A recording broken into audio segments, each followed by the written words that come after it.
Hello everyone, welcome you again to my channel Exploring MS. Today I wanted to discuss about Tecfidera as a medicine for multiple sclerosis. Now first we need to understand what is Tecfidera, right? It is an oral medication. Okay, so basically, your neurologist might prescribe you Tecfidera if you are at, just the beginning of your MS journey. Someone who has reached the advanced level, I don't think a neurologist would, prescribe Tecfidera. To me, I'm just sharing my experience here. Initially, when I was diagnosed with MS, the first medication that doctor prescribed me was Tecfidera, because that is an oral medication. So there's no hassle attached to it. You have to take it twice in a day, one in the morning after breakfast and one after dinner in the evening. Okay, so it's basically it's hassle free. But another thing about Tecfidera is that if you ask me, it's little in a costlier side.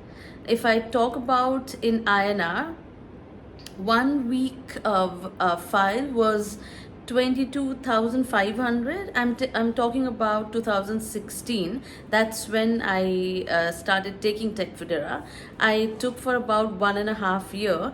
I don't know about the cost now because I don't take it anymore. But when I had started taking, it was costing 22,500 for a week of medication. So you can multiply it with 4, so I think it was more than 90,000 a month INR. So it might be on a very costlier side. I took that medication for about 1.5 years, and somehow it just didn't suit me.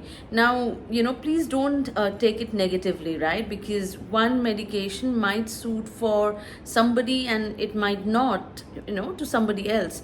So Tecfidera did not suit me. Why it did not suit me is because in 2017 I got back-to-back attacks, and my neurologists, they were very confused as to what is the reason. I was diagnosed in 2015 and I started taking Tecfidera from 2016, and I took it for almost 1.5 years. But at that particular duration, when I was taking Tecfidera, is when I got back-to-back relapses. So I have already talked about the relapses in my previous videos.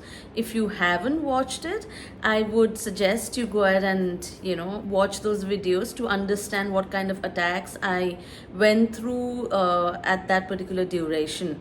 But somehow Tecfidera did not suit me. So eventually doctor thought that he needs to put me in a higher agent. So by higher agent, he meant that the Tecfidera, which was like the basic one, it was not suiting me.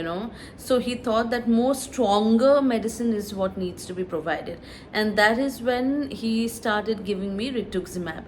I have a lot of videos that I have created on rituximab. You can go ahead and watch that also if you haven't watched it yet, right? So thankfully for me, once I started taking rituximab, that was from 2018, I have not got any more relapses. So I have been relapse free for a couple of years now, so since 2018. So it was in 17 I had back-to-back relapses. In 18 I started with rituximab, and since then I have not got any any more relapses as such. So yeah, that was my journey with Tecfidera. It lasted only for 1.5 years. But again, for some it might suit you. So if it suits you, it's good because it's easy, right? You don't have to go and to the hospital, get yourself hospitalized, take that chemotherapy every 6 months, 9 months, depending on it. So it's so having an oral medicine is always stress free. You just have to have it after breakfast, after dinner, and then you sort it. I mean, had it suit me, I would have loved to continue taking that medicine, but it did not. My bad luck, or whatever you can say, right? But if it suits you, you should go ahead and continue. So that's what I wanted to discuss about in today's video. I hope it helps. Thank you for watching, guys. Take care. Bye bye.